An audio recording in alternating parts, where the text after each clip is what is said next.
Nicolas Mottier. Je viens d'interviewer sa femme Esther. Il a le magnifique, c'est presque un petit peu un royaume, on peut dire, cercle de vie ici à Châteaudet, avec des vaches, des poules, des chèvres, des moutons, des cochons. Des cochons aussi, Ouais, on carrément. n'a pas vu encore. Ouais. Non, j'ai pas vu encore. Magnifique. Il vit ici avec ses 2 enfants. Il y a sa femme qui fait des thérapies. Vous avez un magasin bio. Vous songez à créer un immense centre ici, en fait, pour vraiment inviter les gens, pour les laisser goûter la vie vraiment à la campagne et puis tout ce qu'on peut faire. Vous vivez presque en autonomie. Vous avez la permaculture. Vous vivez déjà la vie de demain. Donc en fait, si demain toutes les frontières ferment, pour vous, il n'y a aucun souci, je pense. C'est vrai que pour nous, la famille, on n'a pas de souci, on aura assez à manger, c'est clair. C'est clair. Non, ce qui nous tient à cœur, c'est qu'il faut bien penser qu'on est à Châteaudet, on est à 1000 mètres d'altitude. Donc, depuis des décennies, n'est cultivé plus que de l'herbe destinée à fourrager le bétail. Donc, on produit de la viande dans la vallée et puis du lait. Et puis ça tourne en rond avec ça. Alors que dans le temps, quand il n'y avait pas les moyens de transport, quand il n'y avait pas le train, il n'y avait pas les camions, tout le monde avait des arbres fruitiers, on produisait des fruits, on mangeait des pommes qui venaient d'ici, on produisait des fèves.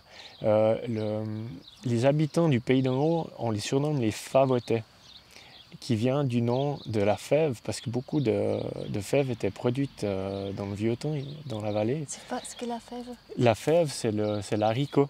D'accord. L'haricot, c'était une source très estimée de protéines. Et puis, si on regarde autour de nous maintenant, on voit des jolies prairies vertes, verdoyantes. Mais si on retrouve dans la bibliographie, ou même il y a un site internet qui est vraiment très intéressant sur les cartographies aériennes, où on voit dans les années fin 1800 des jardins énormes, des vergers, des fruitiers magnifiques. Puis là, on ne trouve plus ça. Et puis on a vraiment envie, déjà d'une part, de reconstituer ça, reconstituer le passé, et puis démontrer que c'est possible, parce que malheureusement, quand on suit les formations agricoles, comme moi je l'ai faite, on se rend compte qu'on est bercé dans des informations qui va essentiellement à l'industrie, au phénomène de l'industrie, à comment produire, comment produire intensivement. Voilà, exactement, comment gérer un parc machine. Et puis c'est surtout pas en ayant des arbres, des fruitiers plantés au milieu d'un espace comme ça. Donc là, vous avez planté 50, c'est ça? Oui, alors ouais, dans le pourtour de la parcelle, là, on a à peu près, on arrive bientôt à 60 fruitiers haute tige. Et puis, un exemple, on n'a pas seulement planté des pommes ou pas seulement planté des fruits qu'on connaissait dans le temps, mais maintenant, on a contact avec des arboriculteurs qui font de la recherche, des croisements, pour ramener des anciennes variétés sur des porte-greffes résistants. Et puis, il y a parfois des variétés qui viennent du pays. Par exemple, il y a des abricots qui viennent du Pakistan, qui poussent à 3000 mètres d'altitude, et puis qui ont été élevés sur les terres de Suisse. Et puis là, on a justement, avec des personnes qui sont tellement compétentes et surtout tellement passionnées, parce qu'elles ne comptent pas leur temps pour faire ça, on arrive en fait avec ces rencontres de certaines personnes. C'est comme ça qu'on va pouvoir recréer en fait créer, c'est une chose, mais surtout démontrer que c'est possible d'avoir une magnifique biodiversité, d'avoir tout ce qu'il faut chez nous. Ouais. Et les légumes, c'est la même chose. Même des choses qui n'existent presque plus, en fait, on peut commencer à le cultiver. Exactement, c'est exactement. Et puis pour ça, il faut, je dirais surtout par rapport à mes collègues agriculteurs, c'est de montrer qu'il y a une autre manière de faire, une manière de voir les choses. Parce qu'encore une fois, si je reviens à ce qu'on nous apprend sur les bonnes écoles, dans la formation d'agriculteurs, c'est triste, mais c'est tellement basique. Et puis on ne va pas chercher la créativité et chercher La les vie solutions. de demain. Voilà, exactement. On cherche pas, on fait maintenant On se dans la pose pas de questions. productivité, plus et plus. Qu'est-ce que le consommateur va chercher demain? Ouais, c'est ça. Cet esprit de proximité. C'est fou. C'est fou. Aujourd'hui, c'est pas possible. C'est presque plus possible. Comment ça peut encore être? C'est plus possible. Et puis en même temps, prenez l'avion. L'avion, ça coûte tellement pas cher. Hein, on fait le tour du monde. Tout le monde peut se permettre de voler en avion. La même chose pour les transports maritimes.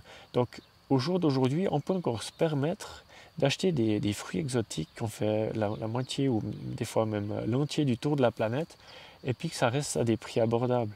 Et puis ça, en fait, c'est injuste vis-à-vis de la nature, vis-à-vis de l'écologie. Parce que l'être humain se permet tout et on ne se pose plus de questions parce que les choses sont là, on a l'opulence devant nous, on a tout, on jette à la poubelle des bananes qui sont venues du Costa Rica parce qu'on en a trop, parce qu'on n'a pas réussi à toutes les manger. Alors, bon, paraît-il, dans votre magasin de bio, il y a des bananes qui sont extraordinaires, d'un gars extraordinaire qui est aux Républiques dominicaines. Voilà, exactement. Donc en fait, il y a des gens extraordinaires et c'est génial aussi si on les soutient, même bien si sûr. on vient non, mais ça, de toute façon, c'est clair. Je veux dire, le changement, la crise est là, mais il n'y a pas tout qui s'est effondré, donc on fait en sorte. Mais et puis on soutient quand même, on est d'accord. Si on achète ici, on soutient quand même aussi les agriculteurs. On soutient, et puis par rapport au travail qu'on essaie de faire journalièrement vis-à-vis de nos consommateurs qui viennent au magasin, les gens qui viennent à la ferme, c'est toujours d'apporter l'information ou de créer l'intérêt au questionnement, de se dire est-ce que ce que je consomme fait du sens? Et puis nous, après, de notre côté, on fait un peu le filtre sur les produits qu'on achète, savoir vraiment, on essaie pour la plupart des produits de s'intéresser à la source, d'où ça vient. Est-ce que tel et tel label est vraiment un label qui fait du sens au point de vue écologique, au point de vue social? On sait qu'il y a quand même certains pays où les enfants sont maltraités pour aller dans les récoltes, soi-disant bio, mais il y a quand même un avion qui passe de temps en temps sur la tête des enfants qui récoltent pour apporter un petit traitement pour éviter que les ananas prennent des mauvaises couleurs. Enfin, c'est très difficile. Ces histoires-là, vous les connaissez un peu? C'est-à-dire, on les connaît. Il faut savoir qu'en Suisse, le label bio, puisque ça nous concerne, c'est un des labels les plus astreignants qui existent. Hein. Et le bio, en Europe, on va dire, c'est quelque chose qui a pris de l'ampleur au niveau du business, on va dire, parce que c'est des produits recherchés, des produits de haute valeur ajoutée. Et puis il y a certaines grandes marques qui ont créé leur label, surtout leur filière de contrôle de labellisation. Et puis par des contacts, par nos recherches, par tout un réseau, on s'est rendu compte qu'il y avait certains produits, il y a certains labels ou certaines filières qui ne sont pas si transparentes que ça. Puis ça, c'est dérangeant. Oui, c'est très dérangeant. Et voilà. Mais là, vous n'êtes pas protégé de ça? Il n'y a pas quelqu'un qui surveille? Non, non, c'est-à-dire que tout ce qui se fait à l'autre bout de la planète, on n'est pas en Suisse, on n'a pas les moyens. Sur place, on n'a pas les moyens de payer les contrôleurs. Des fois, c'est des étendues, ça dépend. Il y a des plateaux de retirer, je ne sais pas, en Amérique du Sud. Il n'y a pas les mêmes contrôles drastiques comme on a nous, où là, on est dans les périmètres terrestres où il y a le plus haut pouvoir d'achat qui existe sur la planète, où les gens peuvent se permettre d'acheter, ou même, on va plutôt dire, des commerçants ou des grandes surfaces se permettent de vendre des produits à des denrées alimentaires à des prix exorbitants. Donc, tout est tiré vers le haut, le prix les tarifs des contrôles, des labels, ça coûte vraiment beaucoup d'argent en Suisse. Et si on voulait opérer de la même façon pour avoir vraiment une transparence et une assurance sur la qualité pour les produits, encore une fois, exotiques ou qui viennent de bien loin, ça coûterait beaucoup trop cher, puis tout de suite, il y aurait beaucoup moins Alors, qu'est-ce que toi tu d'intérêt. conseilles maintenant quand voilà, autant que consommateur, tu as besoin de la nourriture, comment tu te nourris Alors moi, personnellement, on est servi ici? à la ferme, bien sûr, avec pour les produits qu'on cultive. L'hiver, il y a de la neige, donc on est bien content de compter sur les producteurs en plaine pour s'alimenter. Ça, on est d'accord. La même chose pour les cultures, les céréales. À 1000 mètres, on n'a pas tout ce qu'on peut trouver en plaine. Mais moi, je pense déjà au niveau local, pour un monsieur, madame, tout le monde, je pense que ce qui fait le plus de sens et ce qui vous procurera le plus de plaisir à tout un chacun, c'est d'aller trouver son voisin agriculteur. Mhm. Et puis rentrer en contact Oui, avec. c'est tellement beau. Moi, Simplement, ça m'ouvre tellement l'esprit, ça. je pense que C'est tellement ça. le progrès, Ouais, le grand souci de chaque agriculteur, c'est la solitude. Mhm. Je pense que beaucoup se sentent seuls face à un marché qui est en expansion, on parle de mondialisation. Et puis à notre échelle, les paysans de montagne, surtout l'agriculture de montagne, on perd un peu les pédales par rapport à tout ça. Et je pense si on pouvait recréer ces liens entre le consommateur, le producteur, voilà que surtout pour les producteurs de se sentir utiles. Parce que quand on voit certains collègues, le soin qu'ils donnent à leur bétail, à leurs produits, le soin qu'ils donnent à leur fromage qu'ils Ouais. produisent à l'alpage, et puis c'est clair pour certains, n'ont pas de label, ils n'ont pas le label bio, donc pas une reconnaissance pour une certaine standing de qualité. C'est des produits qui vont être vendus, qui vont être fondus dans la masse des produits industriels. C'est ça. Et puis, On ne fait pas la différence. ils se lèvent le matin, mais sans savoir vraiment sans satisfaction comme ça, en Exactement. fait. Ouais. Ils ne savent pas qui c'est qui vont nourrir vraiment. Ouais. Tandis que si par hasard... On vient dans un magasin ici. Ouais. Voilà, ou bien mais change tout. si déjà il y avait quelques familles, si chaque producteur pouvait dire, voilà, moi je produis mon lait pour par petite quantité, mais pour certains voisins... Ça sera génial que tu racontes un petit peu ton histoire de lait, parce que ça c'est quand même un joli exemple. Alors déjà... Le lait, en ce moment, il a une très mauvaise réputation, je trouve. Hein. Ouais. Tout ce qui est végan, etc., c'est très, très, très, très mauvaise réputation. Mais moi, je crois que le lait, en fait, effectivement, qui vient directement des vaches, il est bon. Mais j'aimerais bien que toi, tu racontes un petit peu comment tu vois ça. Oui, avec plaisir. Parce que je vais commencer par... Le lait et puis le fromage aussi, ouais, c'est tellement bon. Ça va ensemble, c'est clair. Et puis les vaches, il en faut quand même. Parce que si du coup, tu t'imagines, il n'y a plus de vaches. Non, c'est sûr. Alors, encore une fois, en zone de montagne, surtout quand on se retrouve sur un alpage, le seul animal qui peut mettre en valeur et surtout préserver la biodiversité, c'est le ruminant. Ça peut être un mouton, ça peut être suivant les régions et tout. Pour nous, le pays d'en haut, c'est l'animal fétiche, c'est la mascotte, c'est la vache. La vache qui arrive, étonnamment, en mangeant de l'herbe, à créer du lait. Donc, regardez ses mains. Regardez ses mains, c'est dingue. Oh là là, alors ça c'est quelqu'un qui travaille. Hein. Voilà, un manuel. Pardon. Donc il faut imaginer que la vache, elle mange de l'herbe et elle produit, moi je l'appelle l'or blanc, parce que c'est un produit qui est magnifique. Ça. Et ce qui est de plus incroyable, c'est qu'autour de la planète entière, tout le lait est exactement le même produit. C'est une même base qui va servir, suivant les civilisations, à faire un cottage cheese, à faire un lait acidulé, à faire une crème fouettée, à faire un fromage, des fromages de toutes sortes, de tout goût, de toutes pâtes, de tout arôme. Et ça, c'est vraiment quelque chose qui est, à la base, qui est vraiment magnifique.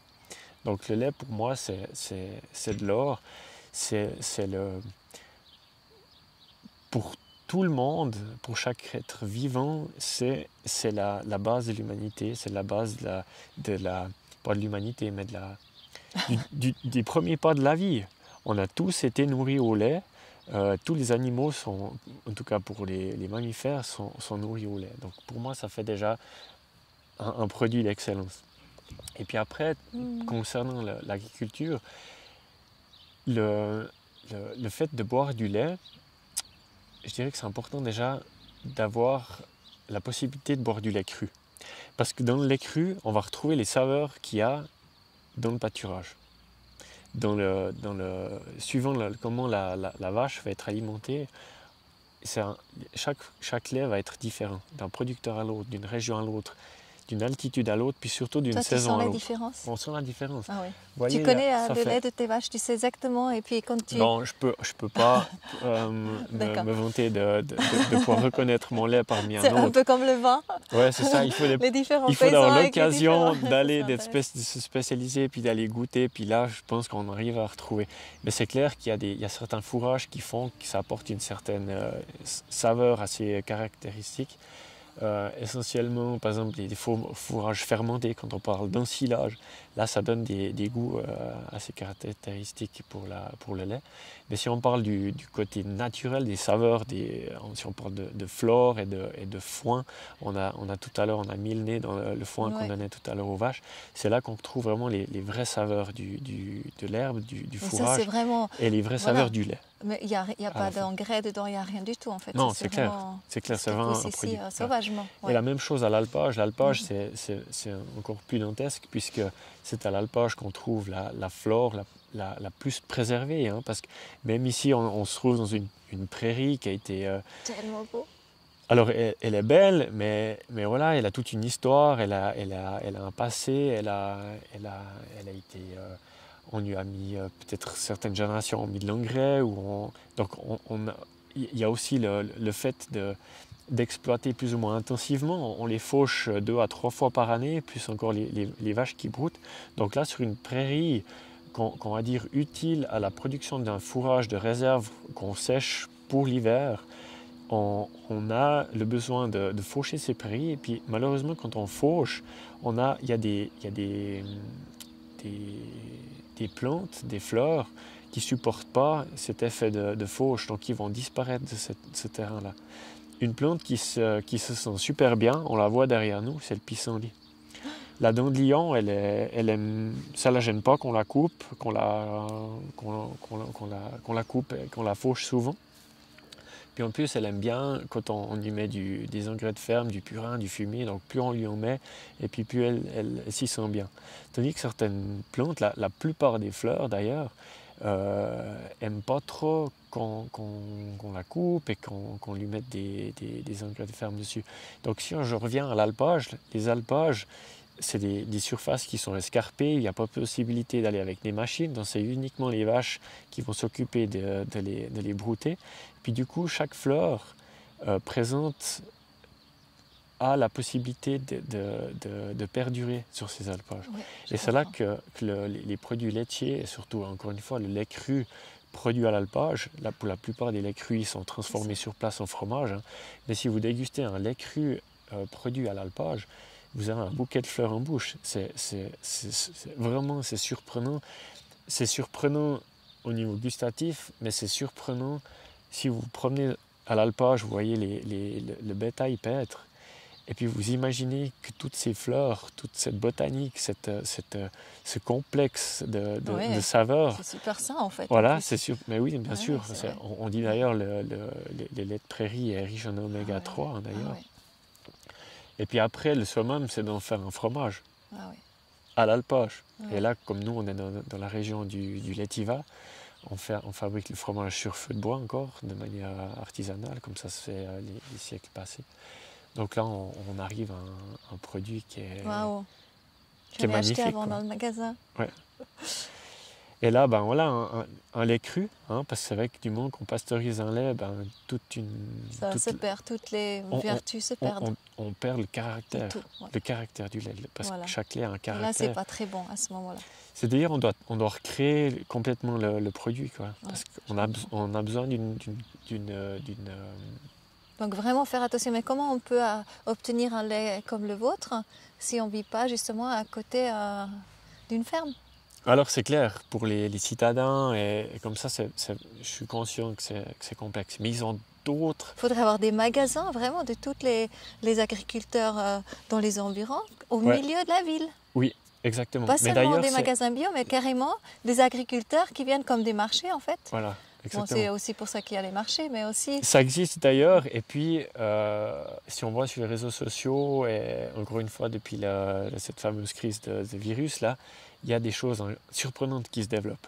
On sent que les gens, les consommateurs, surtout dans les centres urbains, ils cherchent maintenant à mettre le grappin sur son producteur. De dire, d'ailleurs on le voit sur les réseaux sociaux, donnez-moi une adresse où c'est que je peux aller chercher des œufs, la ponte au sol. Donc l'intérêt s'ouvre vraiment. Et là, pour le lait, c'est un petit peu plus délicat parce qu'il faut l'acheminer dans les centres, il faut le conserver. Et puis si on parle de lait cru, si on veut qu'il soit cru ou qu'il reste cru jusque sur la table, la cuisine, dans le bol de lait, il faut assurer la chaîne de froid. Et puis surtout, comme nous on le fait dans le magasin, on a un automate, un distributeur à lait où 24 heures sur 24, les voisins et les gens du village peuvent venir remplir la bouteille. On s'engage à ce que chaque jour on change le lait. Wow. Parce qu'un et lait puis cru, le reste, vous le donnez au voilà, veau. l'autre surplus, s'il y en a, c'est les veaux qui s'en chargent. Voilà. Mais je dirais pour étendre ça comme le panier de légumes qui sont distribués dans les villes, la bouteille de lait frais jusque dans les villes, vu que maintenant souvent les agriculteurs se sont retirés dans les campagnes, pour fournir un lait cru à la ville de Lausanne, par exemple, ça sera génial, un peu comme avant il y avait les camions Migros qui passaient. Ouais, donc mais vous passez avec exactement. un camion de Comme lait on voit comme dans ça, certains films, les gens viennent on avec balance leur la bol. bouteille sur la... On va s'arrêter là. Juste encore, ça c'est en fait, voilà, je l'ai pris un peu comme ça. Moi je trouve que c'est toujours très beau de dire merci quand on arrache une fleur ou comme ça. Hein. Et en fait, il y a sa femme avant qui m'expliquait que de manger, comment on dit ça, une tige, un pissenlit, 15 minutes avant le repas du soir, en fait, ça nettoie le foie et quoi encore? Tout ce qui est organe, par exemple la bile, qui est nécessaire aussi au bon fonctionnement de la digestion. C'est fou! Ouais. C'est fou! Ouais. Donc si seulement on s'intéresserait un petit peu plus, on connaîtrait plus, moi je suis sûre, à côté de nous, il y a partout des pissenlits. Hein. Je pense que voilà, c'est des choses tout pas simples, cher. surtout le printemps, ça fait un bon nettoyage de printemps. C'est amer, mais c'est ok. Hein. Ouais. Mais la mer, c'est quelque chose qu'on oublie parce que c'est pas agréable à manger, comme ça, les produits amers. Mais c'est super important pour la digestion. Et d'ailleurs, les vaches se font beaucoup de bien aussi. Le printemps, je m'amuse à les sortir assez tôt quand les feuilles de dandelion, nous on mange la salade de dandelion quand on va récolter, mais les vaches, ça leur fait un terrible bien. Ça leur fait un terrible bien. Les vaches, des fois, qui ont des problèmes pour la reproduction, pour revenir en chaleur, on les sort après une semaine, elles sont purgées, elles sont fraîches, elles sont resplendissantes, elles ont le poil qui est luisant, et ça leur fait un terrible bien. Et à nous aussi. Génial. Merci mille fois, Nicolas. Je suis tellement contente de vous connaître là et ce lieu incroyable. Et on peut venir visiter. Hein? Bien sûr, bien sûr. On peut venir visiter. Vous organisez aussi un peu des stages, des choses comme ça. Oui. Non, on reçoit toutes les personnes qui veulent venir nous trouver, c'est très volontiers. Mais nous, on va bientôt partir à l'Alpage, donc à l'Alpage aussi, vous êtes les bienvenus. On espère pouvoir organiser le brunch au 1er août. J'espère qu'il y aura un déconfinement total pour ça, parce qu'on se plaît à recevoir toutes ces belles personnes qui viennent découvrir les produits locaux et régionaux. Magnifique. Merci mille fois. Et on fait encore une petite interview avec ton fils, hein, oui, Laurent, on va aller qui a quel âge? Il a 11 ans maintenant, bientôt 12. Alors, intéressant parce qu'ils font l'école à la maison. Il vit sa meilleure école de vie qu'on peut s'imaginer. Et je me réjouis de le rencontrer plus proche. Merci mille fois pour tout, Nicolas. Merci à toi d'être passé là. Merci. À bientôt. À bientôt. Merci.